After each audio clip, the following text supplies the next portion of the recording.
Hey, Chronicle Nation, this is Joseph coming back with you with chapter 2.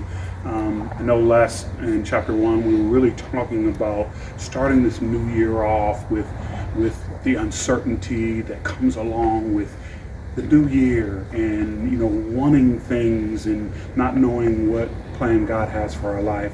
Well, in this chapter 2, we're going to really talk about going forward, and also wondering, what do I go forward with?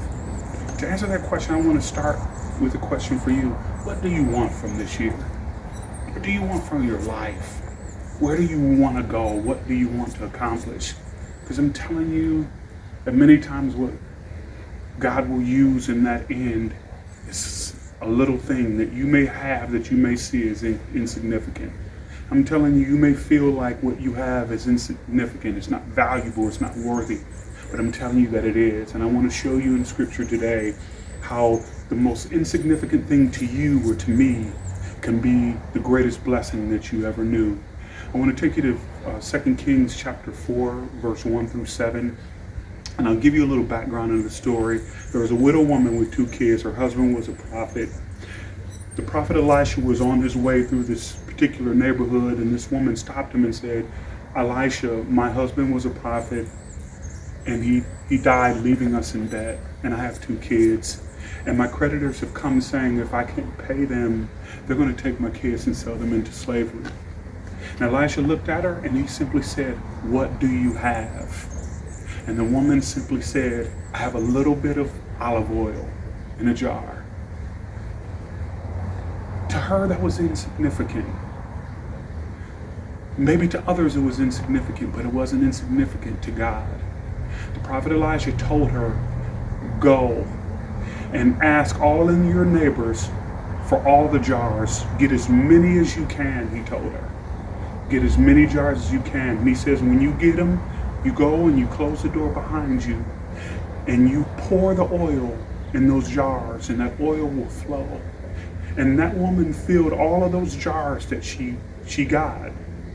And then the oil stopped. And the prophet told her, sell what you need to pay your creditors, and you use the rest to live on. My word to you today, Chronicle Nation, is you have a little bit of something. And you see it as insignificant, but I'm telling you today to go forward with the little bit that you have, the little bit that you have left that may be insignificant to others, but God can use it to bless you and bless other people. I want to tell you something, that everything God will do in your life, everything God will do in your life will require an act of faith by you and by me. Everything. This woman had to step out in faith. You know where her faith was? When the prophet told her, go and ask your neighbors for their jars. Now, you know people. You knock on their door and they know you're in a bad way, and they say, what do you need some jars for? You don't have anything. But she went and she asked for those jars, and she took that act of faith, and she went and she got those jars and she filled them, and it blessed her life. And I'm telling you today, what do you have? Do you have a word of encouragement? Do you have kindness that you can share with others? Do you have, you can give somebody a ride?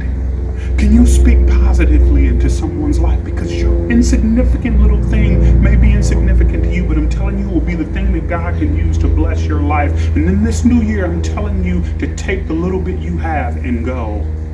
And go and pour and pour and pour and pour until you bless others, and you will bless your life threefold. But you have to do it as an act of faith. And I'm telling you, you're going to deal with haters. Standing here is a vulnerable place. Haters in this world abounds. Negativity abounds in this world. People question you. What are you? And I'm telling you right now, I know I don't have anything. I know I only have a little bit of oil. But I'm telling you, go. And I will use what you have to bless you and to bless others. But you have to go in faith. You have to believe. And so I'm encouraging you in this new year to take a step of faith with the little bit that you have. You don't need to be a millionaire. You don't need to have all the answers. You don't need to have everything figured out. I'm telling you, go in faith with the little bit you have, with the insignificant that you have. And yeah, the haters may say, what are you doing? Are you what you think? And this, that, and other. It doesn't matter. You got an assignment. You're on a mission to do what God has called you to do. And I'm telling you to step out in faith.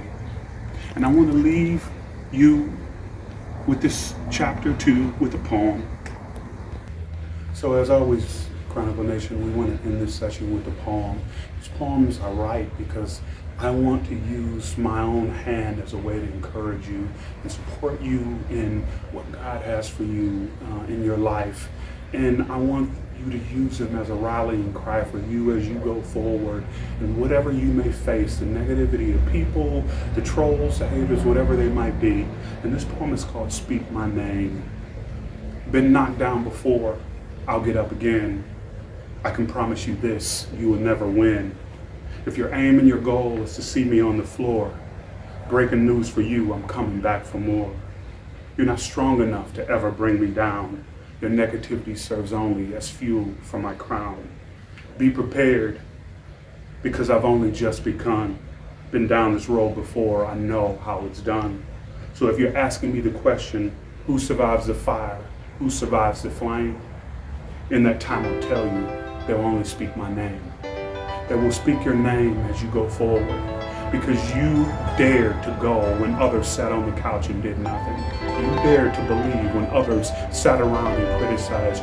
You dared to reach out and reach and grab for your dreams when others would only criticize. And God's going to bless you because you stepped out in faith. God bless, Chronicle Nation. Talk to you next time.